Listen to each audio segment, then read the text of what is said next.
I'm Jennifer Lewis Hall. A very important part of today's show, executive leaders, one from the Boy Scouts and the other from the Girl Scouts, sitting down together with me to discuss issues about where they see their organizations headed, particularly in light of the Boy Scouts of America this year making a historic change to allow girls to join their previously all-male organization. Now, before we even hear from each of them, an interesting piece of information. According to biographical sites, the Girl Scouts founder, Juliette Gordon Low, who founded the Youth Organization for Girls back in 1912, was said to be inspired to create the Girl Scouts after meeting British General Robert Baden-Powell, the founder of Scouting, and the founder, of course, of the Boy Scouts Association. Joining us now, Kim Freitas-Stout, Chief Executive Officer of Girl Scouts of Eastern Pennsylvania, is back with us, and Daniel Templar, Scout Executive and CEO, Cradle of Liberty Council, Boy Scouts of America. Whew, got those titles down. Thank you. Welcome once again, and thank you for joining us. The Scouts and Girl Scouts and Boy Scouts joining us today, truly amazing. Thank you. You know, from your us. organizations. And I wouldn't expect certainly any less. Really a lot of folks doing great work in the community as well. We're talking today about where Scouting is headed. You know, I'm a mom, I have kids, you know, are they interested in the Scouts when they were little? Some interest, competing with basketball, competing with football, competing with after-school activities. It's not easy to get, you know, kids focused on one thing that takes a lot of time because they can do so many things and there's a lot pulling on that time as well. Where's membership now for each of you guys? Because I've seen that it's down from years past. In Girl Scouts of Eastern Pennsylvania, our organization is growing, so our membership is strong.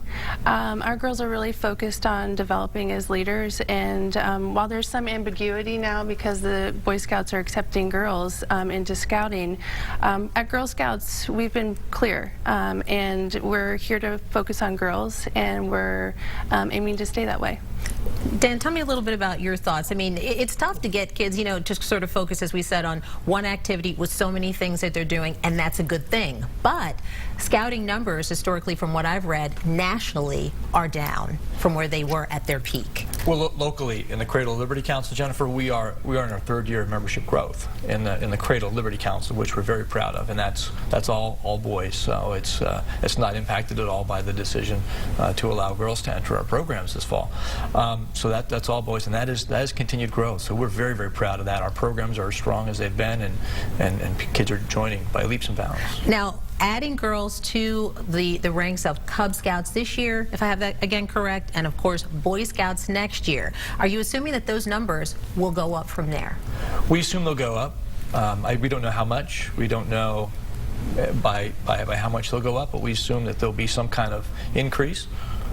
Do you feel the move in your view, is it overdue? Is it timely? Where are you with this issue? We know it's happening now, but for many years, the Boy Scouts also taking quite a bit of criticism for not being inclusive to many different types of people. How is that going to, if at all, change that image that some people have? Well, I hope it changes dramatically, Jennifer. I mean, we are more inclusive now than we ever have been, and our programs are more diverse. So I hope that this helps to change the perception that we're not inclusive, because we certainly are, and we're very, very proud of that.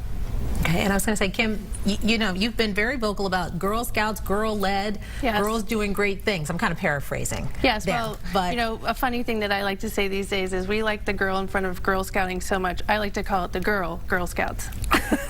But, you know, to be serious, our organization was founded on the principles of diversity, inclusion, and innovation from the beginning. And so, you know, this conversation around inclusion has not been a part of the conversation around Girl Scouts because it's synonymous with who we are. So I would just say that's kind of our answer to that question. And when you think about now girls having the option to do that, the option to join Cub Scouts, next year the option to join Boy Scouts, is that a good thing in your view? I think, you know, you spoke in an earlier question about competition for kids' time and choice, and I think for girls there is a lot of opportunity to pursue different interests. And in Girl Scouts we know, and you met some of our girls earlier, that our girls develop into leaders, and those girls participate in so many different activities in addition to Girl Scouts. So if your girl is interested in soccer or orchestra or the debate team, she can also be a Girl Scout Scout, our Girl Scouts are leaders in those organizations. So we think that Girl Scouts is still a great choice. Moving forward, we're talking about a lot of issues. One of the Girl Scouts, or a Girl Scout alum with us, told us about the project of which she got an award on, dealing with child pornography and taking that and working with law enforcement. Found that to be a really amazing project. She was awarded for that. A lot is being, of course, talked about, the Me Too movement and harassment and gender bias and these types of things. Age appropriate, of course, and you know, troop appropriate, but how are you dealing with these issues, and how are you, if at all, integrating that into leadership, awareness, what people are talking about as well, as again, age appropriate levels? Yeah, thank you for that. I think, again, part of the DNA of Girl Scouting is girl voice, right? So Juliette Gordon-Low created, in a time period where women did not have a voice, an organization where that was at the center of who we are. So we have continued that, and girl voice changes, you know, with our girls. All of our programs are girl-led. They're focused on collaborative learning and hands-on opportunities. So our girls take on projects that are important to them.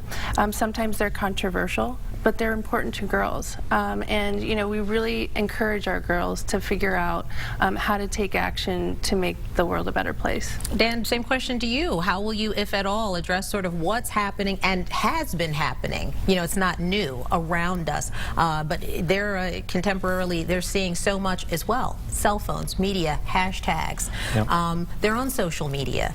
So a lot of the stuff we may say, oh, did you know this? They knew it before, you know, we could get the words out. Yeah, and Jennifer, protecting our scouts and our children this is the #1 issue and #1 priority for the Boy Scouts of America, and will continue to be. In fact, we've got a nationally and internationally recognized program of youth protection where we teach kids to recognize, report, and resist any kind of an abuse or anything that might be inappropriate, whether it's physical or online or social media, all of those things. And it's an internationally renowned program that's been adopted around the world, and that continues to evolve. In fact, we've had girls in our programs in exploring and venturing and Sea Scouting for over 30 years. So our internal programs of how do we work with young men and young women together to avoid the types of situations that you referenced has been part of our DNA for many, many years. And in fact, most scouting programs around the world are co-ed, so we've been able to draw off of their experience. Well, you raised an interesting point through what I'm gathering that you're saying is getting young men and women to work together, learn more about each other, and in so many times when we get together we learn how much more similar than we are than dissimilar, whether that's our background, our color, religion, what have you. Sometimes when we just take time to get to know each other. Will that be part of what the Boy Scouts will be aiming to do in this new move? So one of the key concepts of scouting is a scout is a friend to all. And the best way to be a friend to somebody is to understand them. And so we have always nurtured, much like the Girl Scouts have, always nurtured the notion of, you know, respect others, get to know them, and that's the best way to become a friend to everyone. Would you say some people have criticized the Boy Scouts for even being sort of late to the party, not necessarily integrating girls only, but by being inclusive in really getting more people involved and engaged? Perhaps, but I think the key piece here is that the scouting is now that we are now more inclusive than we've ever been. All right, and we're so proud of that. Well, we are so glad to have you here. We also know that people can find you. Tell us where. You can find us at gsep.org, which is Girl Scouts of Eastern Pennsylvania.org. All right. And you can find us at colbsa.org. All right. Well, we thank our guests for being here today, and we again want to make sure that we know what's happening in your community. So make sure that you actually find us on social media and follow us there. There are handles right there on the screen where you can get to find